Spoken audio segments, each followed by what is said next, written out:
Halo, selamat berjumpa kembali teman-teman semua. Apa kabarnya?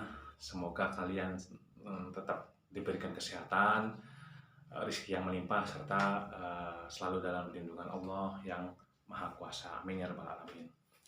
Eh, oh ya, sebelum kalian melihat tayangan video saya kali ini, eh, tolong tonton video saya ini nanti sampai habis, jangan di skip atau setengah-setengah, biar kalian semua bisa melihat perjalanan hidup saya selama menderita yang namanya panic attack, anxiety maupun psikosomatik ini.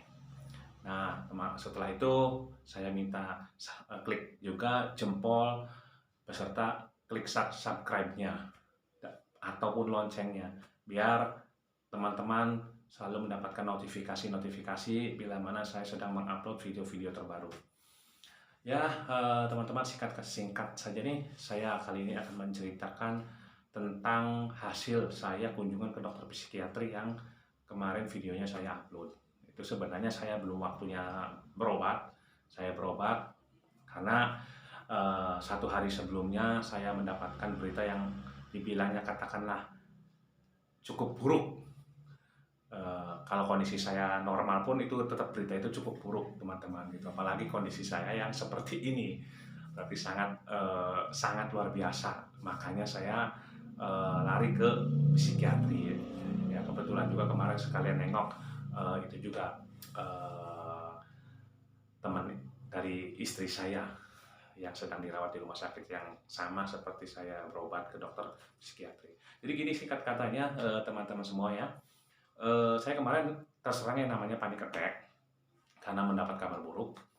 Setelah itu saya ketemu dokter psikiatri, saya langsung ngomong, "Dok, saya ceritain kalau saya dapat kabar buruk dan terkena yang namanya panic attack."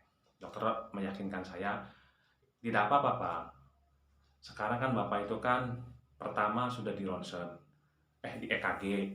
Bapak udah jantung sehat kan, tidak ada masalah. Di ronsen juga Bapak sehat gitu. Jadi itu Bapak ya bukannya disuruh tenang ya, jadi intinya hadapi dengan tenang gitu. Karena setelah melakukan pemeriksaan secara mendasar, Bapak sehat lewat ronsen maupun lewat EKG.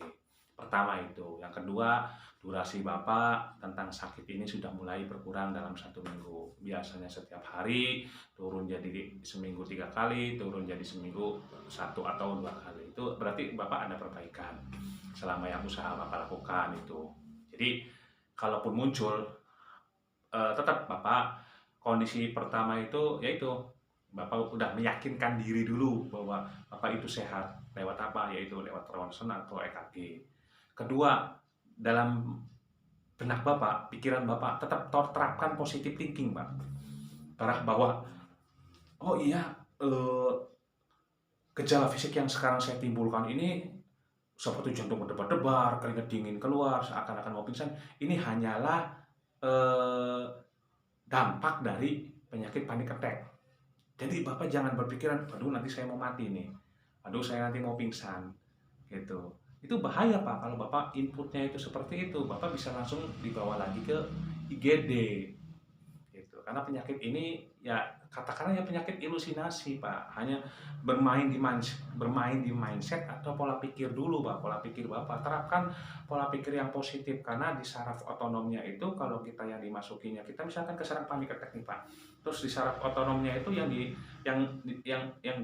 dipikirkan itu negatif, ketakutan. Ada nanti saya jantungnya ini copot, ada nanti saya meninggal dunia, ada nanti saya stroke. Justru akan memperburuk keadaan Pak.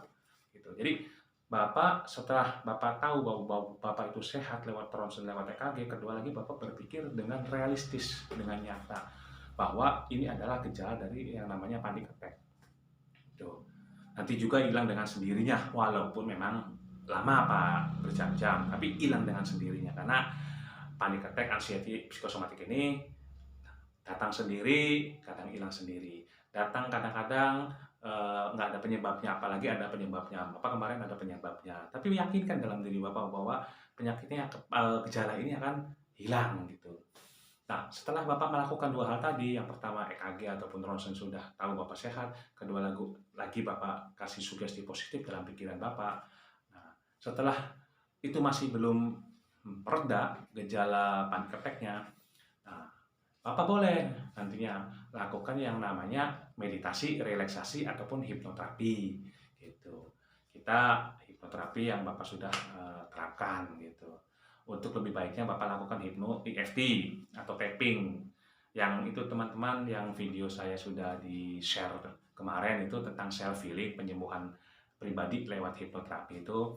Coba Bapak lakukan tapping yang Bapak pernah diajarkan oleh pihak hipnoterapis itu.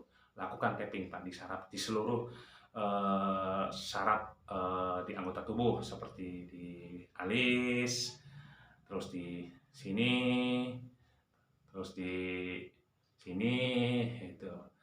Terus ada bagian-bagian juga di sini itu. Itu teman-teman, lakukan itu selama 3 kali gitu. Karena apa? Jadi saraf otonom itu biar sadar. Karena kalau misalkan Bapak terserang panic attack, otomatis itu akan mengganggu saraf otonom, saraf pusat otak, Pak.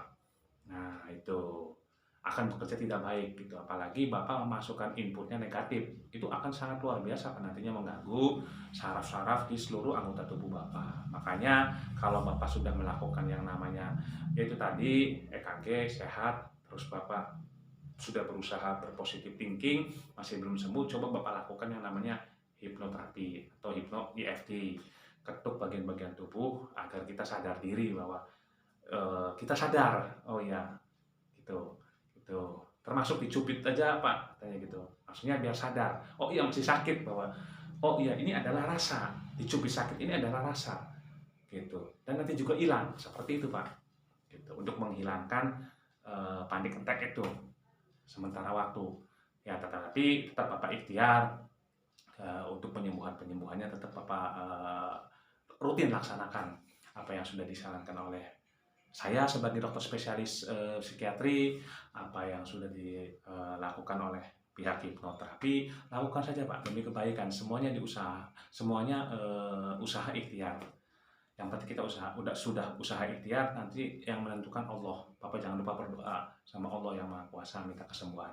Paling gitu aja Pak saran saya, kata dokter psikiatri waktu saya kemarin ke dokter psikiatri itu. Karena kemarinnya itu teman-teman, saya mendapat berita yang cukup buruk gitu. Dengan kondisi saya sehat aja, berita tersebut bisa mengganggu kesehatan saya, apalagi saya lagi sakit dengan kabar buruk tersebut. Makanya sangat luar biasa kemarin, saking gak kuatnya ya udahlah saya coba berobat ke dokter psikiatri.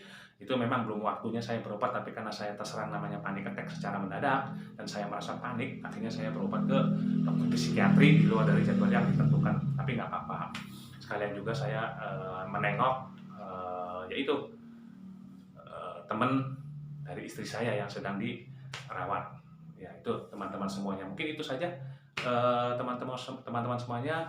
Jangan lupa sekali lagi tonton video saya sampai habis, jangan pernah di skip biar teman-teman tahu tentang aktivitas saya selama menderita penyakit psikosomatik ini. Barangkali bermanfaat.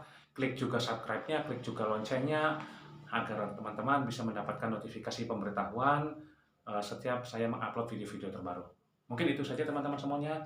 Assalamualaikum warahmatullahi wabarakatuh.